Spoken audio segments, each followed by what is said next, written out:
Sequence is known as the Gondalier. It is one of the most difficult that you will do for me, but if you break it down and take it piece by piece, just like we've done every other mime sequence, this is totally accomplishable. The first thing you are going to want to do is start from neutral and then step out wider than your hips and point your toes out away from each other. You want to make sure to keep your knees nice and springy. They're going to be bent for the majority of this sequence. As you transfer your weight from side to side, you also want to make sure that your hips are going to stay on the same level. This sequence requires a pole shape that you are going to manipulate in a diagonal motion across your body. So you want to make sure that your hands maintain that large C shape. And you are going to start by leaning to your dominant side and establishing the shape of a pole in the air in front of you. You are about to transfer your weight from one side to the other. So once you've gotten into that starting position, again, that pole is going to get pulled down across the body as you transfer your weight. So from start, you are going to bring the pole across the body and transfer the weight.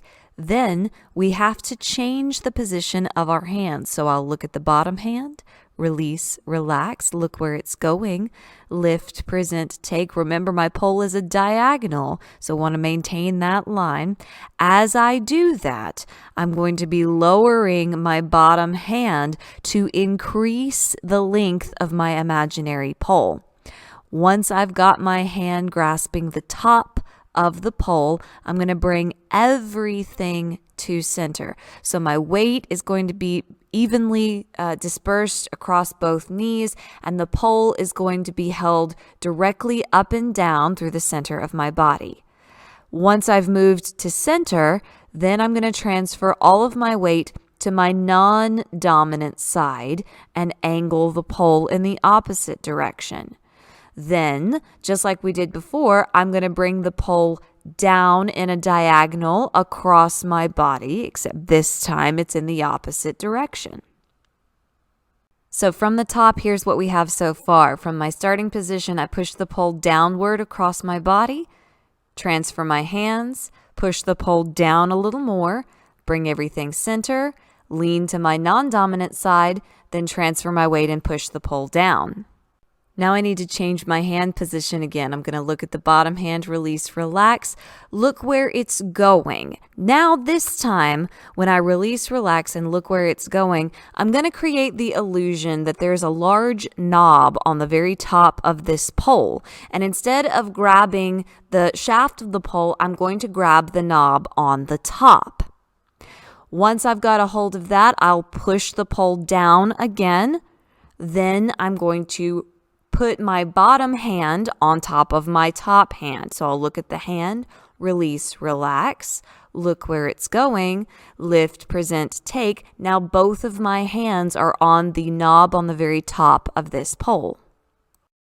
Now I'm going to push the entire pole down from the top. Once I've got it in that position, it's time to pull it back out of the mud. So I'm going to pull the pole out as I transfer my weight back to my non-dominant side. I'm going to grab the pole 3 times. So I will release with my first hand, move, present, take. Then I will release with my second hand. As I am moving it into position, my first hand is going to get lifted, creating the length of this pole. And then that's going to happen one more time. So I will release my first hand again, transfer and increase the length of the pole for the third grasp.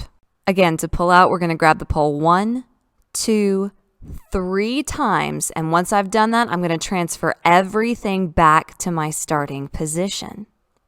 So the entire sequence goes like this. From start, I'm going to push the pole down across my body, transfer my hands, push the pole down, bring everything center, lean to my non-dominant side, then transfer my weight as I push the pole down.